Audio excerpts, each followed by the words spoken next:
Victor Hugo, Sa vie, ses œuvres par Alfred Barbeau, suite de la page 55. Anne d'Islande révèle l'imagination puissante de son auteur, trop jeune encore pour produire un chef-d'œuvre, mais qui, malgré son inexpérience, montre clairement ce qu'il fera plus tard. Victor Hugo avait commencé ce livre à 18 ans, au moment où l'avenir lui semblait sombre, où celle qu'il aimait était éloignée de lui. Aussi, au milieu de l'accumulation d'événements affreux autant que fantastiques, fit-il une suave peinture de l'amour chaste et idéal. C'est surtout à ce point de vue qu'il faut se placer pour juger un ouvrage destiné à l'origine à n'être compris que d'une seule jeune fille. Les crimes servent à masquer en quelque sorte un doux message et il est dit dans la préface d'une réédition ce qu'il faut en penser. Anne d'Islande est un livre de jeune homme et de très jeune homme.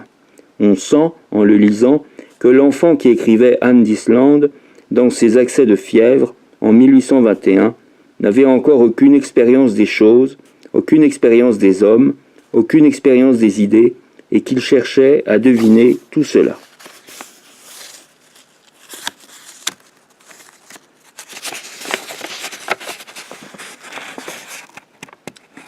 Il n'y a dans ce roman qu'une chose sentie, l'amour du jeune homme, qu'une chose observée, l'amour de la jeune fille.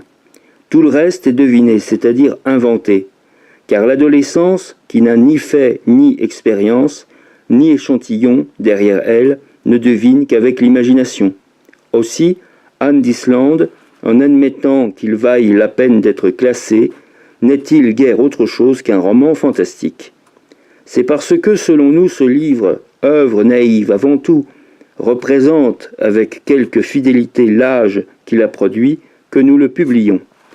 L'auteur croit devoir imprimer purement et simplement ses premiers ouvrages tels qu'il les a écrits, afin de mettre les lecteurs à même de décider, en ce qui le concerne, s'il a fait des pas en avant ou des pas en arrière.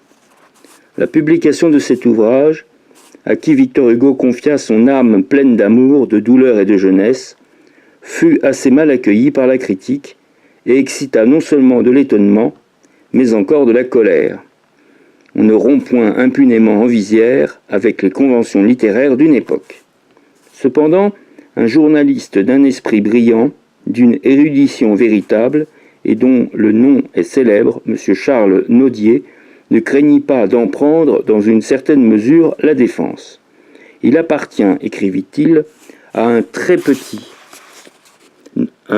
nombre d'hommes de commencer par de pareilles erreurs et de ne laisser d'autre tort à la critique que ceux qu'ils se sont volontairement donnés. Page 57. On reconnaît dans Anne d'Islande une bonne lecture de l'histoire, beaucoup d'érudition, beaucoup d'esprit.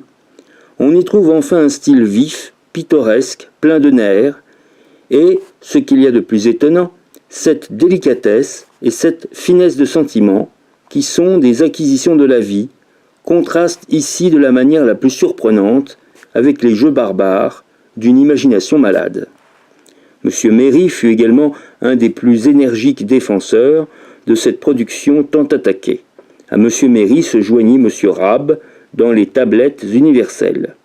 À la suite du bienveillant article de M. Nodier, le romancier fit une visite à son critique et il s'ensuivit un long commerce d'amitié. Justement, Victor Hugo, quittant la rue du Cherche-Midi, venait de s'installer, de se mettre dans ses meubles, d'emménager rue de Vaugirard, numéro 90.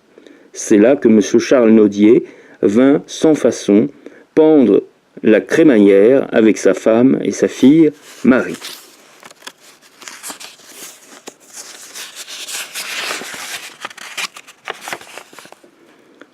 Le jeune ménage était à son aise et presque riche. Louis XVIII avait ajouté une pension de 2000 francs à la première qui, a-t-il été raconté, n'avait point été donnée seulement à l'auteur des odes et ballades. Celui-ci n'avait rien fait pour appeler sur lui cette faveur et ne chantait la royauté que comme un poète ému par quelques grands souvenirs du passé. Voici donc ce qui, paraît-il, avait décidé le roi. Un camarade de Victor Hugo, Delon, condamné à mort après la conspiration de Saumur, se cachait à Paris, courant grand risque d'être découvert et exécuté. Le poète écrivit à la mère de son ami en offrant son domicile, disant qu'il était trop royaliste pour qu'on s'avisât de venir chercher là le fugitif. La lettre contenant cette généreuse proposition fut décachetée par la police et montrée à Louis XVIII, qui vit dans ce fait un acte de courage. Une semblable générosité est rare chez un prince. À la vérité, Delon avait eu soin de se mettre en lieu sûr. Sans cela, il est permis de supposer que malgré la récompense donnée à celui qui lui offrait asile, le condamné eût été exécuté. Quoi qu'il en soit, Victor Hugo ignora longtemps pour quel motif il était pensionné, et lorsqu'il le connut, malgré sa vive reconnaissance, il ne put s'empêcher de remarquer que ce gouvernement ne se comportait pas avec une absolue honnêteté à l'égard des correspondances privées. La preuve à lui fournie de l'existence d'un cabinet noir lui enleva quelques-unes des illusions de sa mère sur la loyauté et sur la chevalerie des rois de France.